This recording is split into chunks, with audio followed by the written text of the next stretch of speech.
What's that smell? Oh, it's you.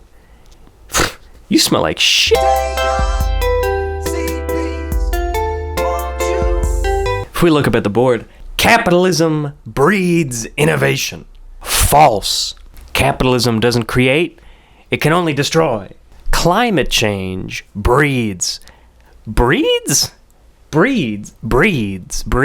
innovation. Now, you might still be on the fence about climate change, but I promise you, your favorite brands are hard at work coming up with solutions to climate change problems to sell you before you even know that they're problems. And one industry I want to look at today is one that you probably take for granted. Smell. Stink in the United States is a multi-billion-dollar industry. More specifically, how you stink. And ladies and gentlemen, from where I'm sitting, business is good. You might not be able to tell by looking at me, but I'm a frequent deodorant user. And if you've been strolling through the deodorant aisles these days, you may have noticed a new product called whole body deodorant. If you've been scrolling on TikTok, you've probably seen videos that look something like this. I'm starting to see a trend of all over total body deodorant. This is a dermatologist, but this video is about balls. Luckily, Old Spice developed a total body deodorant. So why haven't you tried a total body deodorant? Smell is one of the most important physical factors for attractiveness. Want to get that body odor? Try out Dr. Mark, a dermatologist you've seen these whole body deodorants everywhere because you have asked me all of these questions. Even my colleagues have been asking me. Enter Old Spice total body deodorant. And if you don't stay turkey and cheese sandwich. Whole body deodorant comes in three forms: cream, spray, and stick. The three main food groups of deodorant. And this product is designed to be placed everywhere. And by everywhere, they mean everywhere. I'll let someone else go into further detail. It's safe even on the most sensitive skin. So it can be used from, we like to say, pits to privates. So the armpits, under the breast, in the groin, externally. Now, these products are, at the very least, considerate.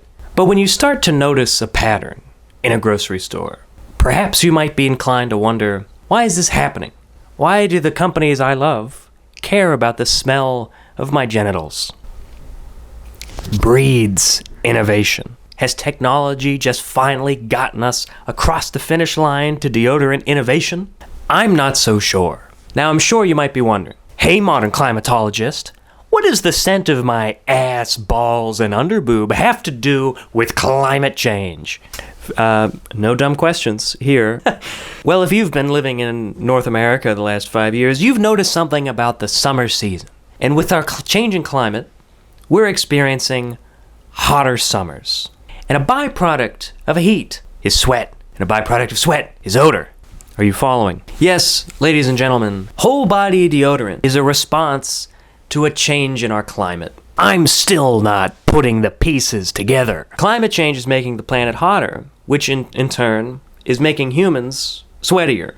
A perfect response to this by companies like Native or Old Spice is to introduce products that respond to that growing need. The function of sweat to the human body is to cool ourselves down in heat. As the sweat moves through your pores on your skin's surface and then evaporates, that releases the heat and actually has a cooling effect. So it's a very complex mechanical system that's studied at the university level with robots. And these robots show how important it is for humans to sweat. Sweat is an essential response to our body to fighting the warming planet. And as it warms, it actually will get harder to sweat as our air gets filled with more water vapor. You've experienced this on humid days in Pittsburgh, where your clothes just get kind of sticky and your skin just starts to puddle. My point being, it is very important that you sweat, because if you don't sweat, it can lead to your body overheating. But if we start applying products on our bodies through our parts, like our genitals, buttholes, kneecaps, then we begin entering a slippery slope where we deny our body an essential function to fight the warming climate. Now, I think deodorant is a very common courtesy, and it should be a continued practice. But as our planet warms, should we turn to products like these, or should we adapt other parts of our lifestyles? Should we change the way we dress in certain climates?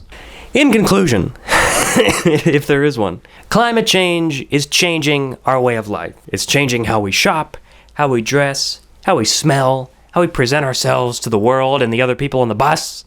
And it's important to be conscious observers of these changes. So when you see a new product on the shelf, pick it up, read it before you use it. Talk to a fucking dermatologist, and not these ones. I don't even know if some of these are even real dermatologists. And remember, as the climate changes, you will find new products that will try to ease the pain and suffering of a changing climate. Well, ladies and gentlemen, as I'll remind you, there is no comfort in a changing climate. You're gonna sweat, you're gonna need to sweat, and it's probably gonna stink.